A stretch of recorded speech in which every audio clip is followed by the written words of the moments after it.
সবাইকে স্বাগত। আশা করি আপনারা সকলে ভালো আছেন। আপনাদের পরীক্ষাটি লিখিত হবে। আজকে একটি লিখিত পরীক্ষার প্রশ্ন প্যাটার্ন নিয়ে এসেছি। ইনশাল্লাহ এই প্যাটার্ন থেকে 20 থেকে 25 নাম্বার অনায়াসে কমন পাবেন। ধৈর্য সহকারে সম্পূর্ণ ভিডিওটা দেখলে আপনি পরীক্ষায় পাশ করতে পারবেন। তার আগে বলে রাখি, আপনারা যারা পরীক্ষা দেবেন আপনাদের জন্য শর্ট করে পরীক্ষার প্রশ্ন প্যাটার্ন যেমন থাকবে সেম প্যাটার্নে আমরা একটি চূড়ান্ত সাজেশন তৈরি করেছি। সাজেশনটি নিতে স্ক্রিনে দেওয়া হোয়াটসঅ্যাপ নাম্বার রয়েছে, ইমো নাম্বার রয়েছে, দুটোর মধ্যে যে কোনো একটি মেসেজ করে সাজেশনটি সংগ্রহ করুন। সাজেশনের মূল্য 100 টাকা। আমি বলি অবশ্যই প্রত্যেকে 100 টাকার বিনিময়ে হলো সাজেশনটি সংগ্রহ করবেন। কেন 100 টাকা কিন্তু বড় কথা না, আপনারা পরীক্ষা দিতে যাচ্ছেন, কতভাবে যে টাকা চলে যাচ্ছে। আমি বলি 100 টাকার বিনিময়ে প্রত্যেকে আমাদের সাজেশনটি সংগ্রহ করবেন। শুধু সাজেশনটি পড়ে পরীক্ষা দিতে গেলে আপনি উত্তীর্ণ হয়ে যাবেন। বুঝতে পারছেন কথা? পরীক্ষার প্রশ্ন প্যাটার্ন যেমন থাকবে সেম প্যাটার্নে আমরা সাজেশন উল্লেখ করেছি। তাই বলি প্রত্যেকে আমাদের সাজেশনটি সংগ্রহ করবেন। মূল কথায় চলে আসি। দেখেন, এখানে রয়েছে সন্ধি বিচ্ছেদ থাকবে। সর্বপ্রথম সন্ধি বিচ্ছেদ থাকবে, 5টা সন্ধি বিচ্ছেদ থাকবে। 5টা সন্ধি বিচ্ছেদের জন্য 5 নাম্বার আপনাকে দেয়া হবে। ঠিক আছে, আমি শুধু মূল বিষয়গুলো দেখিয়ে দিচ্ছি, বুঝেন আগে কিন্তু। আর আমাদের সাজেশনটা নিলে এখানে পর্যাপ্ত পরিমাণে খুব ভালো ভালো প্রশ্ন উত্তর পাবেন। ইনশাল্লাহ পরীক্ষায় আপনি শতভাগ কমন পাবেন। ঠিক আছে, তারপরে 2 নম্বরে যেটা রয়েছে, তাই বলি অবশ্যই আমাদের চ্যানেলটি সাবস্ক্রাইব ও পেজটি ফলো দিয়ে রাখবেন। কেন? পরীক্ষার নোটিশ, পরীক্ষার রেজাল্ট, পরীক্ষার প্রশ্ন সমাধান, যাবতীয় সকল তথ্য সবার আগে আমরা ভিডিও আপলোড দিয়ে রাখি। আপনি যদি চ্যানেলটি সাবস্ক্রাইব, পেজটি ফলো দিয়ে রাখেন, সবার আগে চলে যাবে আপনার কাছে নোটিফিকেশন।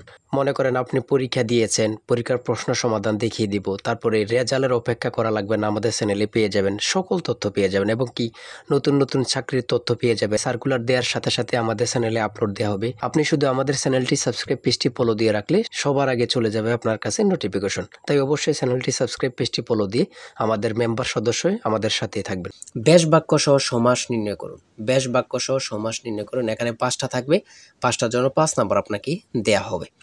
তারপরে 3 নম্বরে রয়েছে কারক ও বিভক্তি নির্ণয় করুন। এখানে 5টা কারক ও বিভক্তি থেকে দেয়া থাকবে।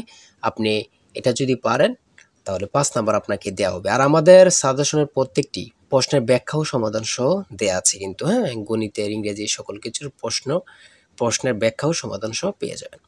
তারপরে 4 নম্বরে রয়েছে এক কথায় প্রকাশ করুন। এখানে 5টি এক কথায় প্রকাশ থাকবে, প্রত্যেকটার জন্য 1 নাম্বার করে, 5টার জন্য 5 নাম্বার। তারপরে 5 নম্বরে রয়েছে অর্থ সহ বাক্য রচনা করুন। এখানে 5টা দেয়া থাকবে, 5টার জন্য 5 নাম্বার আপনাদেরকে দেয়া হবে। তারপরে দিয়েছে, দেখেন, শুদ্ধ বানান লিখুন। এখানে দিয়েছে কি শুদ্ধ বানান লিখুন, 5টা থাকবে, 5টার জন্য আপনাদেরকে 5 মার্ক দেয়া হবে। তারপরে দেখেন এখানে অ্যাপ্রোপ্রিয়েট ওয়ার্ড থেকে দিয়েছে, 5টা থাকবে, 5টা থেকে 5 নাম্বার আপনাদের থাকবে। ঠিক আছে, তারপরে ভয়েস থেকে দিয়েছে, 5টা ভয়েস দিয়েছে, 5টার জন্য 5 নাম্বার আপনাদেরকে দেয়া হবে। প্রত্যেকটি প্রশ্নের জন্য কিন্তু 1 নাম্বার করে। হ্যাঁ, বলে রেখে অবশ্যই আমাদের সাজেশনটি প্রত্যেকে সংগ্রহ করবেন। ইনশাল্লাহ আপনি পরীক্ষা উত্তীর্ণ হয়ে যাবেন। তারপরে 9 নম্বরে এখানে দিয়েছে রাইট ফ্রম বার্থ থেকে 5টা প্রশ্ন দিয়েছে। 5টা থেকে আপনি যদি পারেন 5টার জন্য 5 নাম্বার আপনাকে দেয়া হবে। হ্যাঁ, বিষয়গুলো দেখেন এমনভাবে খুব গুছিয়ে পরীক্ষার প্রশ্ন প্যাটার্ন যেমন থাকবে সেম প্যাটার্ন আমরা সাজেশনটি উল্লেখ করেছি। 10 নম্বরে দিয়েছে প্যাসেজ আইটেম থেকে আপনাদের 5টা প্রশ্ন থাকবে, 5টার জন্য 5 নাম্বার। ঠিক আছে, তারপরে 11 নম্বরে দিয়েছে কারেক্ট, এখানে ইনকারেক্ট দিয়েছে, আপনারা কারেক্ট করতে হবে, 5টার জন্য 5 নাম্বার আপনাদেরকে দেওয়া হবে। আর ট্রান্সলেট 12 নম্বরে রয়েছে ট্রান্সলেট, প্রত্যেকটা প্রশ্ন, এবার লিখিত বলেন, প্রত্যেকটা পরীক্ষা লিখিত বলেন, এমসিকিউ বলেন, প্রত্যেকটি পরীক্ষা কিন্তু ট্রান্সলেট থেকে থাকবে। 2 নাম্বার বলেন, 5 নাম্বার বলেন, থাকবেই। ঠিক আছে, এই 5টা প্রশ্নের জন্য 5টা ট্রান্সলেটের জন্য আপনাকে 5 নাম্বার দেয়া হবে। তারপরে 13 নাম্বার গণিত এখান থেকে শুরু হয়েছে। লঞ্চ ও স্রোতের গতিবেগ যথাক্রমে ঘন্টায় 12 কিলোমিটার ও 4 কিলোমিটার নদীপথে কিলোমিটার অতিক্রম করে পুনরায় ফিরে আসতে কত সময় লাগবে।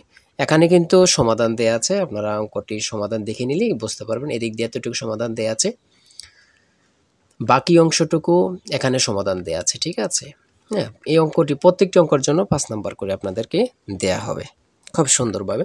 তারপরে 14 নম্বর রয়েছে একটি গড়ের দৈর্ঘ্য প্রস্থে 3 গুণ প্রতি বর্গাকারে 7.50 টাকা দরে গড়টি মেঝে কার্পেট দিয়ে টাকাতে মোট 1102.50 টাকা ব্যয় হয়। গড়টির দৈর্ঘ্য প্রস্থ নির্ণয় করুন। এখানে সমাধান দেয়া আছে, আপনারা সমাধানটা দেখে নিলে বুঝতে পারবেন। ঠিক আছে, সমাধানটা দেয়া আছে।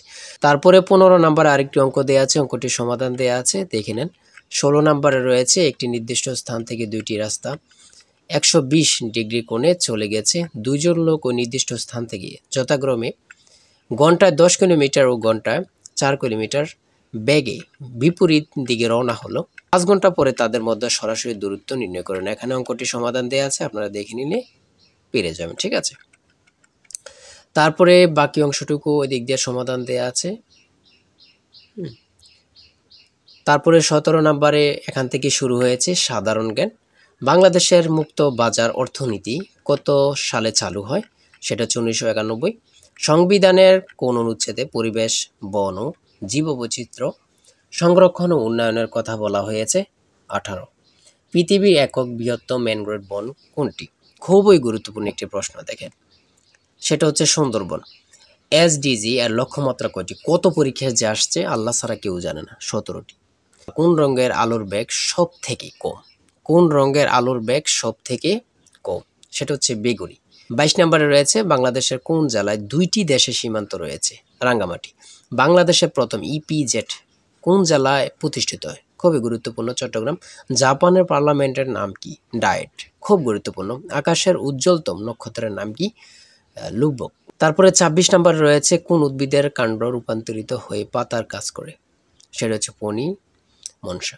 তারপরে 27 নম্বরে রয়েছে খরিফ শস্য বলতে কি বোঝায়? গ্রীষ্মকালীন শস্য। ঠিক আছে। 28 নম্বরে রয়েছে সিআইআরডিএপি এর সদর দপ্তর কোথায় অবস্থিত? ঢাকাতে। প্রাকৃতিক গ্যাসের প্রধান উপাদান কি? মিথেন। খুবই গুরুত্বপূর্ণ। তারপরে 30 নম্বর রয়েছে ইউএনএফসিসিসি এর পূর্ণরূপ কি? United Nations framework convention on climate change. তারপরে 31 নম্বর রয়েছে ভুটানের মুদ্রার নাম কি? গোল্টাম। খুবই গুরুত্বপূর্ণ, আমাদের পার্শ্ববর্তী দেশের নাম, দেশের মুদ্রার নাম আমরা যদি না জানি তাহলে তো এটা কেমন না। সর্বশেষ 32 নম্বরে কিছু অংশ দিয়েছে, সেটা হচ্ছে জলবায়ু পরিবর্তনের বিরূপ প্রভাব নিরসনে উপকূলীয় বনায়নের গুরুত্ব কি, বা এখানে অনুচ্ছেদ একটি দিতে পারে, শর্ট করে 5 নম্বর এখানে দেয়া থাকবে। এটা থাকতেও পারে, না থাকতে পারে, এটা নিয়ে কোনো টেনশন নেই। সর্বশেষ সাধারণ জ্ঞান থাকবে। ঠিক আছে, যারা চূড়ান্ত সাজেশনটি সংগ্রহ করতে চান এই নাম্বারে হোয়াটসঅ্যাপ ইমোতে মেসেজ করে দ্রুত আমাদের সাজেশনটি সংগ্রহ করুন, ইনশাল্লাহ আপনি পরীক্ষা উত্তীর্ণ হবেন। আবারও বলে রাখি, প্রত্যেকে সাজেশনটি সংগ্রহ করবেন, 100 টাকা কিন্তু বড় কথা। ভালো থাকবেন, সুস্থ থাকবেন। ভালো লাগলে চ্যানেলটি সাবস্ক্রাইব, পেজটি ফলো দিয়ে আমাদের সঙ্গে থাকবেন। আল্লাহ হাফেজ।